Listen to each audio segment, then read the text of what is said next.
that video of me naked? I didn't edit it. Guys, welcome to the Noah Messarge Show, everybody. This is Ryan Winborne? Ryan Winborne. Ryan, thank you for coming today, man. Well, actually, you live here. Yeah, so it's my house. Thank you for coming outside. Yeah, you know? It's cold. I did that. You're wearing you have a blanket on you. I'm a pussy. Okay. How you doing, Ryan? We were talking earlier. Great and terrible. My life is dominated by women that I don't know and that don't know me at all. I think that's the definition of a stalker, actually. Actually, I'm not just saying about actually. If you look up the definition, somebody, a guy, usually, sometimes a woman. Yeah, it happens, but it's somebody who doesn't really know somebody else, but they're stalking them. I mean, a stalking could also happen to somebody you know personally, but usually it's some guy, some random sleazy guy. Yeah, it's has binoculars. You know what I mean, dude? Yeah, I check all those boxes, but I think so. You have what kind of binoculars do you own? I don't own any binoculars. You don't? No. I'm sorry you caught me. But I think what bars me from being a stalker is that I have a job.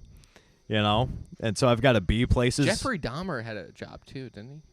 I don't know. I think. Well, the clown guy too is Jeffrey Dahmer. And this is two different. John Wayne Gacy, I'm thinking of, but he had a job. He was a professional clown. Well, his people. job let him murder and whatnot. So, but my stalking women thing that I don't do. Clearly, because we've talked about it so much. is not related to my job. If there's a reasonably attractive woman at my workplace, it's big news. It's big news for me. How big is the news? Is it big? I will think about nobody else for 2 weeks. Never spoken a word to her. Never, 2 weeks. Yeah. What are your thoughts about when you see an attractive woman that you're attraction is subjective, and I think we should clearly state that because to me attractive is my girlfriend. I really mean that though. She watches this, doesn't she? Well, I'm saying that for two reasons, but I genuinely feel for that. 2 reasons. Great. I'm attracted because I love her. Yeah. I'm attracted because I have a heart for. I give my heart for her. Mm-hmm. I would die for her. Mm-hmm. I believe you. Yeah. Yeah, but it's subjective from person to person because not everybody would die for her. Yeah. But I would. Mm-hmm. So what does that mean? It means it's subjective. Yeah. Of course. But so again, we were saying you have a woman. What are your thoughts on it? Oh. What do you think I don't have a woman. I know, but when you see an attractive woman, yeah, I'm quoting you. I'm not just saying it's an attractive. I'm quoting you literally. You said an attractive woman walks into work. She hasn't. It's never happened. But I know that if she did, I'd think about her for about 2 weeks. Because women that I just see walking around at the designated place for attractive women. Sure. I think about them for a couple of days. So I'm thinking if they show up to work, I'm thinking, are they going to show up again? Is this woman a electrician herself, or is she married to one? She's probably married to one, right? Maybe. Probably. Yeah, probably. So I'm thinking all of this, and I'm thinking, oh, does she find me cute? Did she even notice me? What the hell? Right? Am I gonna have to start scheduling bathroom breaks so that I could walk by her? Yeah. I mean, it's gross. Really, bathroom breaks for what? Just not really to go piss, but just to walk by her and maybe look at her and she looks at me, give her a nod, something. Yeah. Just sort of precursors to talking. Okay. Yeah. So you schedule bathroom breaks. Hypothetically, if you found it attractive. Yeah. This is all hypothetical. I'm assuming. You said you started the show with saying your life is a flop. But you stalk these women. Correct me if I'm wrong. I don't. At any point. Okay, I don't stalk. Okay. It's more they're tormenting me, or I'm allowing them to torment me. So it's not like I'm following them home, exactly. But bathroom breaks. That's a specific use of the term bathroom. Yeah. And breaks at the same time. Are you jerking off to these women? Hypothetically. And I want to know. Like, don't feel like some of them, yeah. So you jerk off to customers that walk into your No, because I haven't had an attractive one yet. But hypothetically, yeah, I would probably. Yeah. Have you thought about seeking mental health professionals? Meaning psychiatrists. And I'm using psychiatrists specifically because a therapist will only do too much, so much. But if you see a psychiatrist, they prescribe you drugs to help problems. Yeah, I did once, and I did get drugs, and they were pretty fun. What kind of drugs did you get? Vyvanse. Yeah, I got Vyvanse. And it what does that do to you? For me, it is that a pain? No. It let me read. Yeah, it let me read, and I mean I'm able to read, but like philosophy and shit, it made that English all of a sudden. So like reading became a lot easier. I'm sure it did. There was nothing that made voices disappear. Or wait, voices disappear. Do you have voices in your head? Only one. Really? What is that? Because and I'll preface this. I don't mean to interrupt. I really don't. But voices in the head usually is a symptom of schizophrenia. Yeah. Am I correct? Yeah, I think so. But you also I heard some people don't have a narrative in their head. Yeah. I have that all the time. Yeah. My whole life is an episode of Seinfeld in my head. I swear to God, it is. Yeah. Well, I've just got the one voice. And what does that voice tell you? It's my internal monologue. Yeah. So mostly it's calling myself a pussy. Do you relate to that? Being a pussy or calling myself a pussy? No. Well, I mean, of course you call yourself a pussy because you said that. I think 3 times now, maybe twice. Yeah. I might be wrong. Well, I think my defining character trait is low self-confidence. Well, you know what? That's not bad. No, and it's not like it's crippling either, In fact, it kind of gets me going sometimes. Sexually? No, not sexually. I can tell because you said it gets me going, and when people say that, they usually refer to something sexual. That really gets me going. Well, you know what I mean, though? Well, yeah, and that's a fair. That's the only shake. reason why I asked. I don't mean to I'm not trying to project things on you, but when people say, "Hey, that really gets me going," it's sexual. Yeah, it's very sexual. Yeah. I'm not thinking. Turns me on is another sex. one. Yeah. Well, I mean, it gets you going. How does that get you going? I'm curious. I'd be working out in the gym, and I'm kind of in the thick of it, right? It's hard.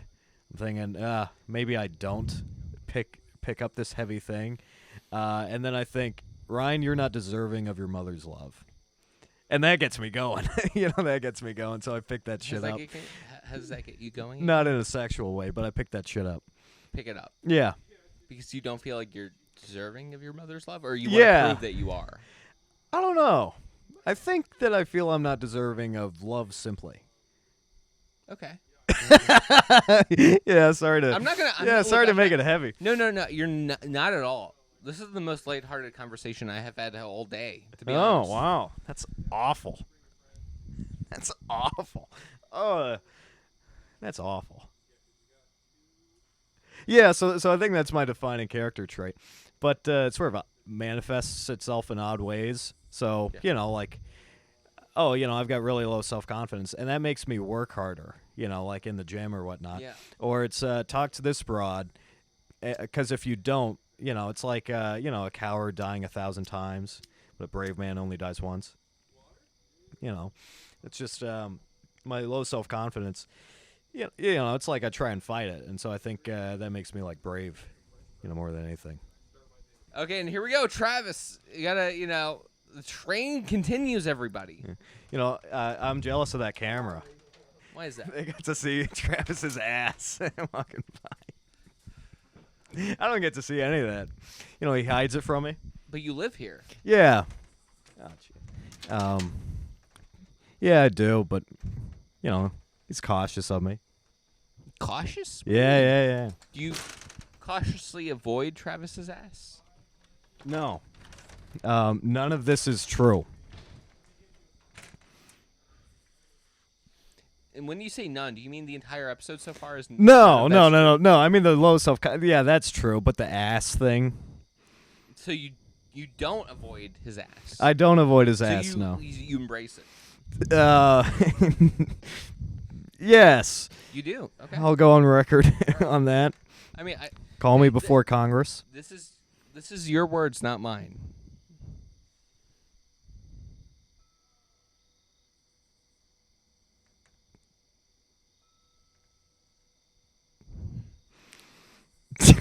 I think this is where people click on a different video. I disagree. I think this is where they're like, what the fuck is happening right now? All right, yeah. I'm gonna be honest with you. I think that's really what's going on. All right. I'm feeling the suspense. I live in the suspense. Yeah, it's making me really uncomfortable. Hey, how about we change the subject? Sure. All righty. Okay. We're gonna change the subject now.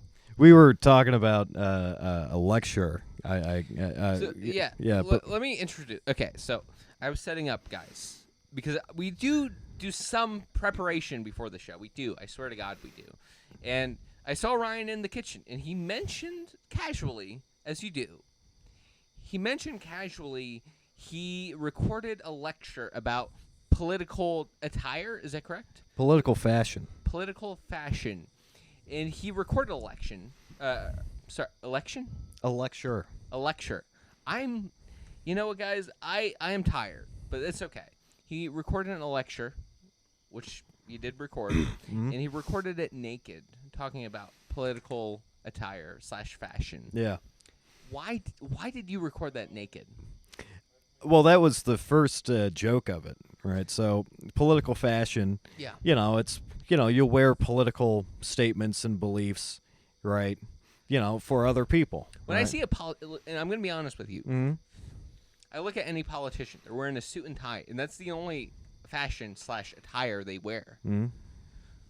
What kind of attire? What are you talking about by fashion? I'm just trying to. They'll wear like climate change, so they'll be the climate change guy, and if I'm so sorry, I'm mistaken. Yeah, it's so when you say fashion, you're really talking about like beliefs or views. Well, it's metaphorical fashion. It is metaphorical fashion. Yeah. Well, I wouldn't even call that. I would call that just a concern for the nations. No, but it's it's because they're doing it to it's like you could wear political fashion to get puss. Right, so it's like, what politicians are wearing in political fashion, aka views, to get sex? Well, for starters, Bill Clinton. I mean, just immediately. Bill Clinton was president, and at that point, he just got several sexual meetings with what is it? Not Zelensky. Monica Lewinsky. Speeches from the White House. National tragedies and national triumphs, but nothing like the speech that we're about to hear from there tonight. Indeed, I did have a relationship with Ms. Lewinsky that was not appropriate. In fact, it was wrong. It constituted a critical lapse in judgment and a personal failure on my part for which I am solely and completely responsible. I misled people, including even my wife. I deeply regret that. Like, it seems insane to do that. Well, it seems actually it's like almost psychotic behavior to film a lecture naked to prove a point.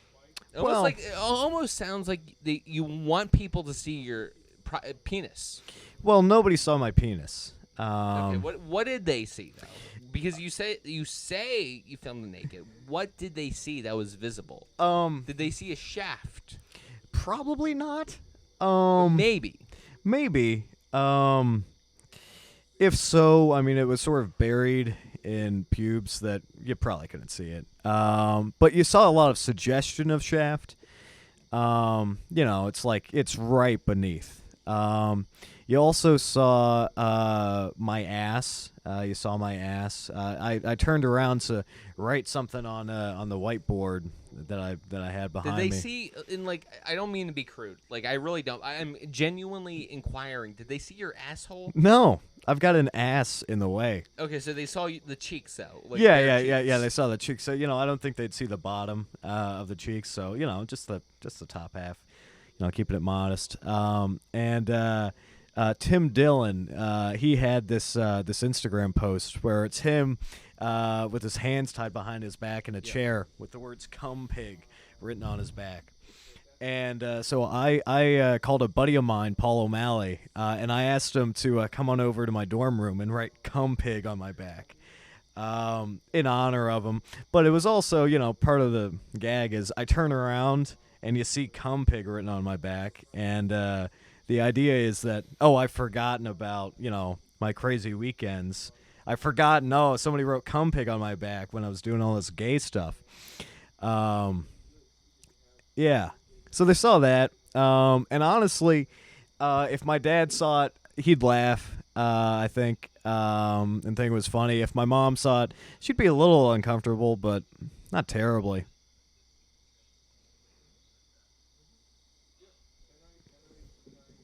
So you recreated a post by Tim Dillon, a stand-up comic. Yep. For what reason? Well, part of it was I just thought the topic was worth pursuing. The topic? Yeah, the topic of political fashion. I thought honestly, talking about it, exploring the subject was worthwhile, like academically and whatnot. And I care a lot about making my friends laugh. It's one of my favorite things. And there was some decent humor in there. Honestly, not my best work, but there was some decent humor in there. Mostly it was just the shock value of, hey, that's my naked friend. Do you believe shock value is cheap? Yeah. Do you feel like you're a cheap comic when it comes to your friends? Because you don't actually do stand-up comedy. And I will make that, Yeah. line. I will draw that line because for coming from a guy who has done stand-up gigs, or not, they're not even gigs, they're open mics, but I call them gigs, short, for shorthand. But yeah, you haven't, but you do these things to make your friends laugh. So it's like you're almost performing. Yeah. You are performing. I will give you that credit. I'm certainly performing. As somebody who performs to their friends, do you feel like shock value is cheap? And do you feel like you're a cheap laugh? Genuinely, honestly. I think that, being naked in front of them is pretty cheap. Most of the time, I think there's a good way to do it. But I get some cheap laughs in, but by and large, I wouldn't say that I'm cheap. But when given the opportunity to make a cheap joke, yeah, I'll make it. And do you feel like that negates your personal morals at all? No. Well, I mean, I try and keep it fairly classy. Or your standard, even. I let it be known. I don't come out and say it all the time, but I let it be known that I know it's a cheap joke. And that it's not my proudest one. There are some jokes I'm really proud of that really don't make all that many people laugh, but can you give us an example at all? The frozen pizza story. It's it's not really a joke, but it's a story. Tell me about the frozen pizza story, please. Okay. So, it's, I think 3 years ago, and I'm still going to Hampden-Sydney. Sydney's a men's college, and at that kind of place, you have to think about the ratio at parties. Ratio between men and women, which isn't a good thing. If you're thinking about the ratio isn't good. You mean there's more men than women? By a long shot. The parties I used to go to, if there was a woman, somebody brought their mom. It was bad. I don't believe. Wait, so people would bring their mother as women? They would hey, Mom, I'm going to a college party, which usually involves, not always, but usually involves alcohol. tits, like, and I say tits liberally here, Uh-huh. but like I mean, like, you know, usually like you get a woman. Hmm? Not a lot of guys flash your tits, but a woman, you know, there's alcohol involved, other substances. I'm not mentioning marijuana, ecstasy, MDMA, classy. So you're saying people would bring their mother to these parties? Not those kind of parties. Yeah. What kind of party are you talking about? It was a lot more moderate. I used to party with the debate club. And they'd party about as hard as you could expect. The debate club too. And so, yeah, you bring your mom, and she'll have a great time. And nobody will try and flirt with her. Not because they're respectful. They're just too afraid of women like me. But, mentioned that before. Yeah, but that was the kind of scene. But, even at actual parties, the ratio was bad. So I thought of this business idea called Tiger Trolley, where it's just take men from Hampden-Sydney into Longwood and Longwood women into Hampden-Sydney. Just fix out the ratio, right? Maybe charge $5 for trip there, trip back, whatever. And at the time I'm working at a place called Merck's Place, making minimum wage. It's a nice job, but I'm trying to start this business, and I know I'm not going to have enough money by the time the semester starts. So I'm trying to bug a buddy of mine, Cooper, because I knew Cooper. Do you just want to stop the story? No, because I don't think it's going well. not at all. I don't like the stop stuff. I think everything is valuable. All right. In I'm listening. Okay. I'm listening. It's not. No. I mean, it's not about you, but Yeah. No. Okay. I think the camera's fine. Yeah. Fuck the audience. All right. The audience is the people who listen to us. Okay. So I don't wish fucks upon you. I wish many years of happiness and joy. Yeah. Or just like a really, a fuck that you wanted, Sure. for the audience. Yeah. Maybe one of them. But Actually, I'm sorry. I said sure. I don't believe that. Actually, I think if the audience actually wants to be fucked, so be it. I'm not gonna get on to that, But I hope you and your family are doing well. I hope you're still watching. But Ryan, go ahead. Pizza story. If anybody in the audience wants to be fucked, my phone number is 434-503-0573. But don't call me. But Cooper Boyles, he's a buddy of mine. He's living on campus, and he's doing summer research, and I know he gets paid for that. So I'm trying to bug him about it. I'm trying to just bug him for money, bug him for a loan.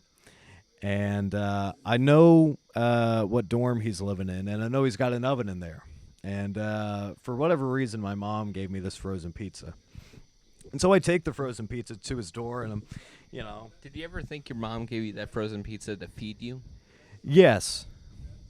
Okay. I think I found something else to eat that night, whatever it was. But, I stayed well fed.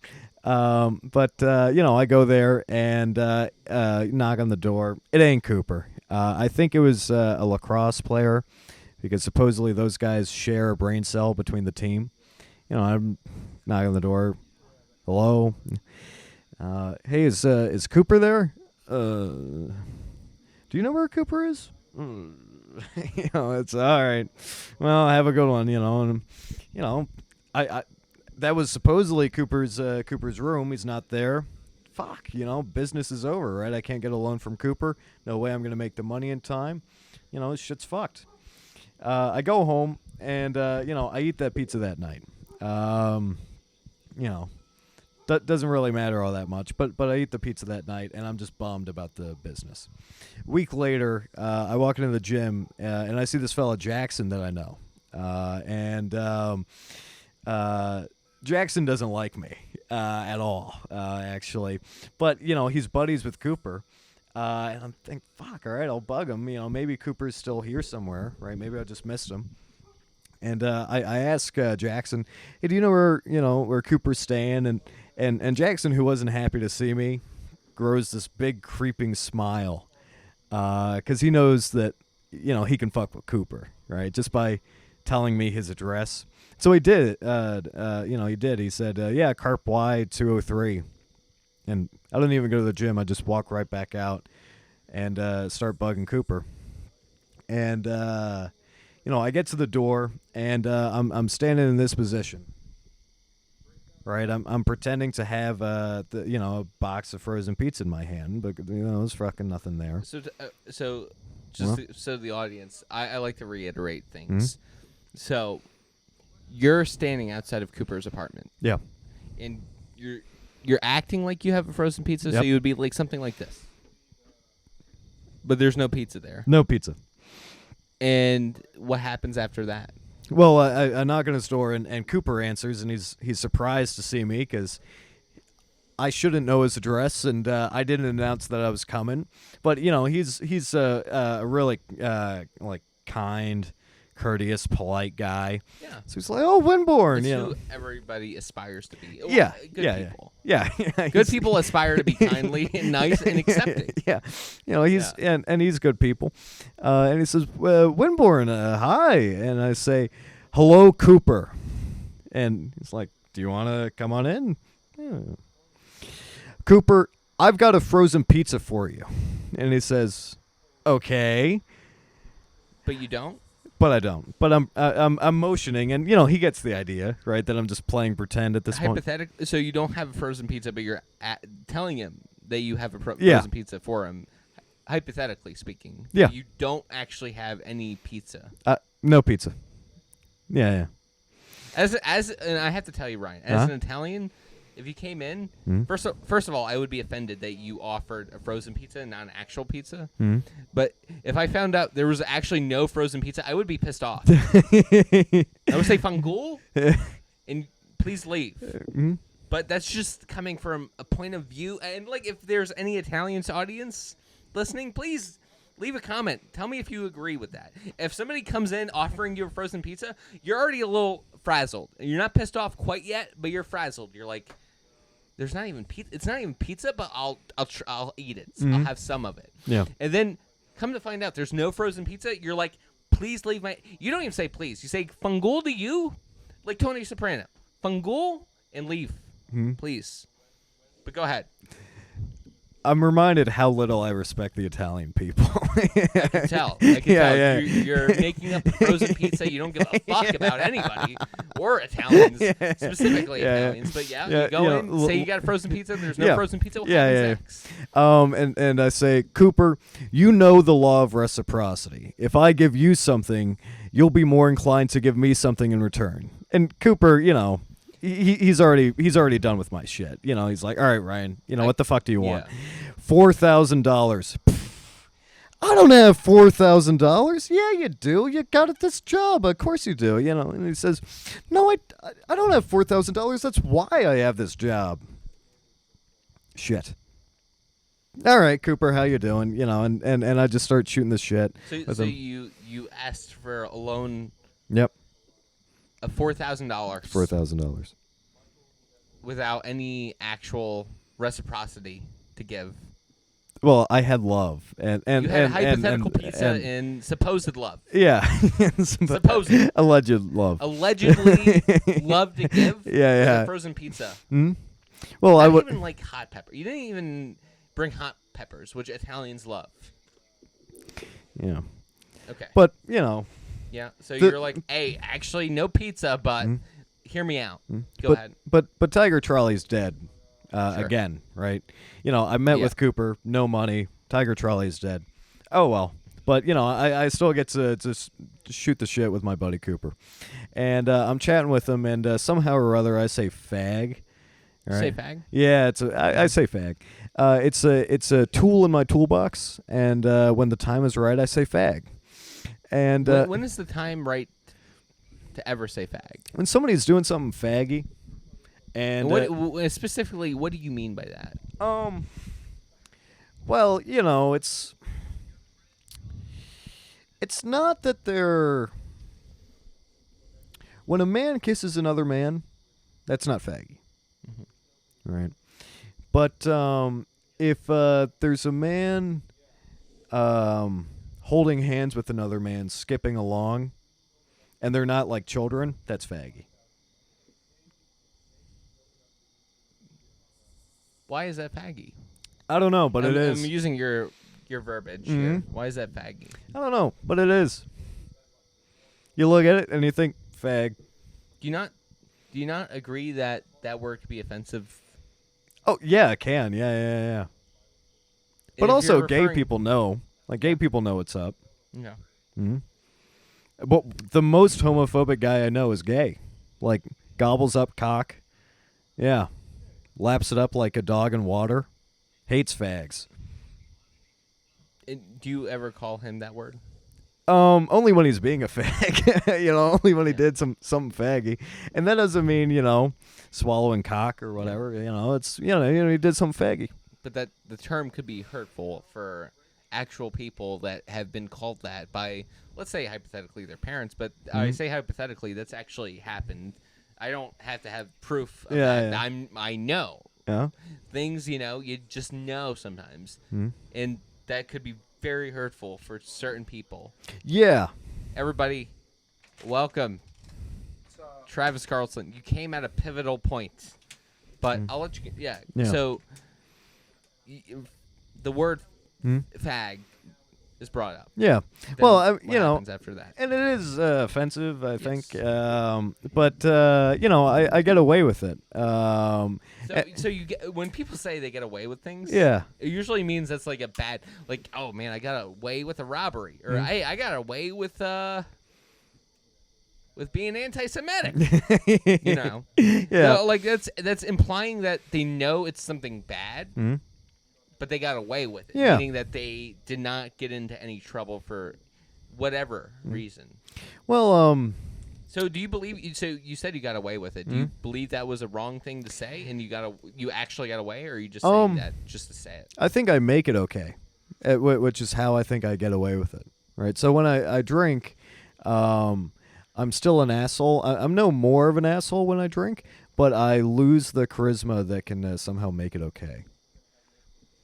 So you're saying when you're drunk, you're even more so offensive than when you're not. Well, it's not so much that I'm just as offensive, but I don't I don't make it fine somehow. And I'll say fag in front of gay people. I got a lot of gay friends so and whatnot. You have gay friends, but you say fag. Yeah. Again, I'm using your in front of gay people. Do you not realize that's a word that has oppressed that group for many years now, like many, many years? Yeah.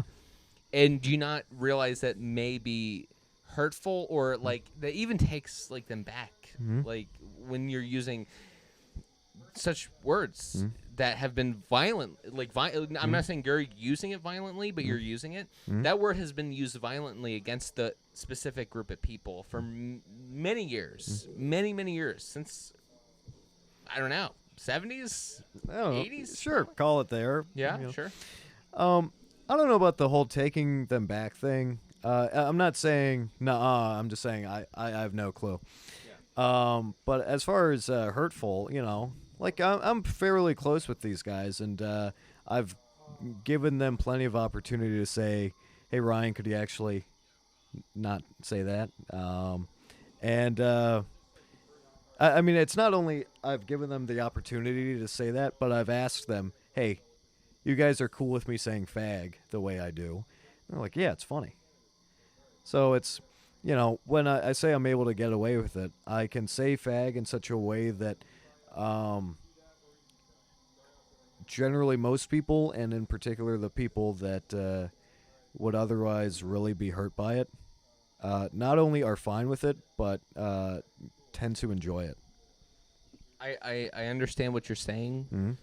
Let me ask you this. Do you believe there's another way to convey your point without using that term? Maybe. Maybe? Yeah, maybe. Do you think you should consider that course? And because, like, people who use that, it's kind of like lowbrow comedy. I say. I mean, other people will disagree. I'm sure. You may even disagree. That's fine. But if it's lowbrow some people are okay with it, but that's it. Mm-hmm. You know, do you not believe that it would be better, smarter to even use language that could veer around that word that has been a targeted word for many groups? Do you not believe that word? You could find something else to say that would equally, if not better, get your point across, and it'd be equally as funny, if not better. Well, I think retarded. It kind of goes back to the thing we were talking about earlier about it being just like lowbrow, cheap, like a cheap word that will gauge some laughter. Well, two things. Yeah. First off, retarded used to be the sensitive word, right? When you're trying to not hurt retarded people's feelings, you'd say retard. Yeah. And there was a point in history when people would say, "Oh, don't say the other word, whatever retard replaced." They're called retarded people now, right? And quickly enough, all the whatever like imbecile or idiot or whatever word was replaced by retard, all the negative connotations that came with that was put on to retard. And now it's being transitioned from retard to, special or mentally disabled or whatever else. And quickly enough, all the negative baggage from retard is being moved over. And with fag, there's the gay fag distinction. It's like a gay man kissing a man, not a fag, right? But doing all that faggy shit, that's faggy, right? And we know what we're talking about when we say faggy, right? We know what the word means, right? We can see faggy things and we think that's what the word is for. It may come in 5 years. I'm already kind of outdated in saying fag. But I don't know what the new fag is. As soon as I pick up that new fag word for all that meaning that I see around, I'll switch over. All right, yeah. I don't see it yet. But there's going to be a new fag in 5 years or 10 years or whatever else. And until the time comes, I'll say fag. And I'm not really hurting anybody.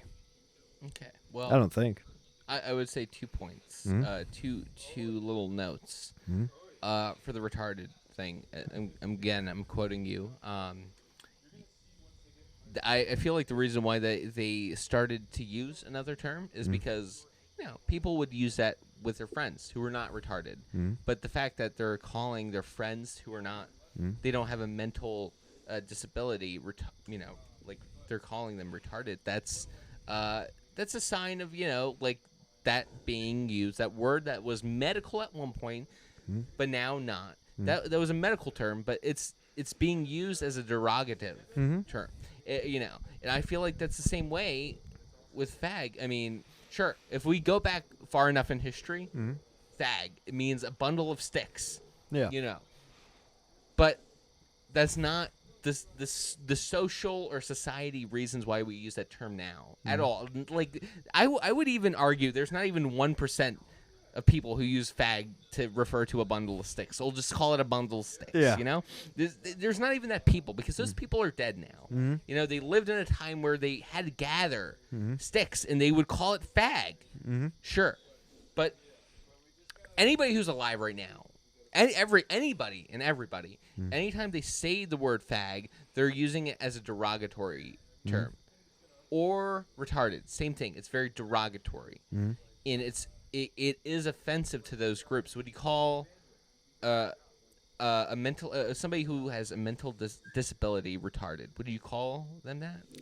If I thought I could make it funny or okay, yeah. But probably if it's my first time meeting them, probably not. Because I don't know them that well. I don't know what their sense of humor is like. Probably wouldn't risk that. But if I know a retarded guy and I've been buddies with him for a good bit, yeah, I'll call him retarded. Yeah. Okay. Well, I don't know. That to me just refers to a lower standard of comedy. And like I love the comedian Todd Glass. He's one of my like top favorite comedians, and he used to use a lot of those words back in the day, like in the 90s when like everybody was saying it. I'm not saying like if you say it you're the devil, but like there was a period of time in society that word was accepted and nobody cared about that use. But Todd Glass like kind of came to a realization that, you know, like using these words they're hurtful, and if there's a way that you can get your point across without using such hurtful words, that, you know, that would be better. You would engage more of the audience that way, you know, that weren't offended by those words. They don't even have to be these specific things, but they're just like turned off by that word. If you can get your point across, you get more of an audience that way. And I don't know. I always ever since I saw it, I was like, that's very nice of him, and like I respect that. Also, you know, you have like comedians that are more with the like social aspect or like societal aspect, that, you know, like these terms are like offensive, so they must be kind of funny too, or you can use them in a funny way. I personally see that as cheap. That's just me though. Two things. Sure, another two things. I'm not a performer, so Sure. my audience is the Friends. people who already are pretty sure I'm not like homophobic. Yeah. And, you know, bigoted and all that. But with the cheap thing, I remember Jerry Seinfeld. Jerry Seinfeld and Louis C.K. were both on Talking Funny. It was a show on HBO. And, you know, Jerry's on it. I remember him saying that, you know, he stopped swearing because he thought that, you know, he'd get cheap laughs out of it. But I look at Louis C.K. and, you know, he'll swear or say this and that in his comedy. But, you know, I think for him in particular, it's useful for showing the severity of emotion. And so I'll say that it's all about how you say it, and how you employ it. I do think that all humor is farting. What? Well, we've actually talked about this off camera a bit. I'm still shocked by it though. Like, I have to say what? Because like it still doesn't make sense to me. But like maybe you can convince me now.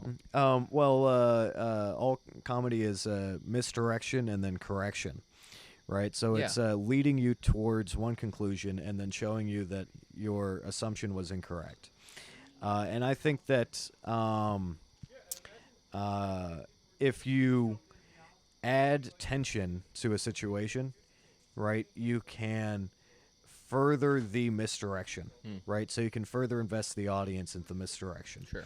Right. So if I say fag in a hurtful way, right, as a part of a joke, and I know that it's being hurtful, but it's like the setup for a joke, right? I can raise tension in a room by having people think, oh, wow, he's really just being homophobic.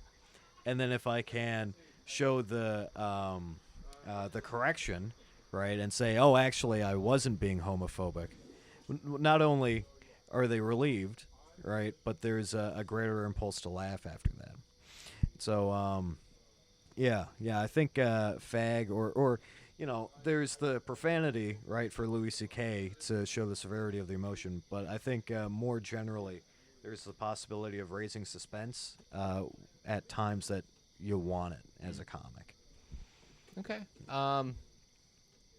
So I think Sure. that's a useful use for hurtful words. Okay. I try not to hurt anybody, and that's always not. Yeah, that's not possible, but you can always try at least. I think she's gonna try and fuck my arm. Maybe. But yeah, I just like I don't know. I try to steer away from those words. I used to use them a long time ago, but like I kind of I've seen that there's better ways to tackle it, and that's what I try to do when I talk, when I speak to other people. But I do understand your point. And like I see what you mean, but I would also argue that there's a better way to handle like and like engage the audience out in like a different direction. That may take more effort. That may, like whatever it is. But I see what you mean. Yeah. All right. Well, good. Yeah. And did we finish the pizza story? No. Let's just like wrap it up, like a 1-2 wrap up. We're getting close to the time we have to head out. But okay. Yeah, I don't think I'm going to be able to finish up the frozen pizza story. And that's okay. That's okay. Yeah. Ryan, is there any last word? Is there anything you want to say before we close off here and we end the show, the episode? Any last words? Yes, just 3. Well, guys, this is the Noah Messarge Show. Thank you for listening. Today's guest was Ryan Winborne. Yeah. And Ryan, thank you for coming on. I appreciate it. And we will have a new episode or something out next week. Thank you for watching. Goodbye.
Thank you.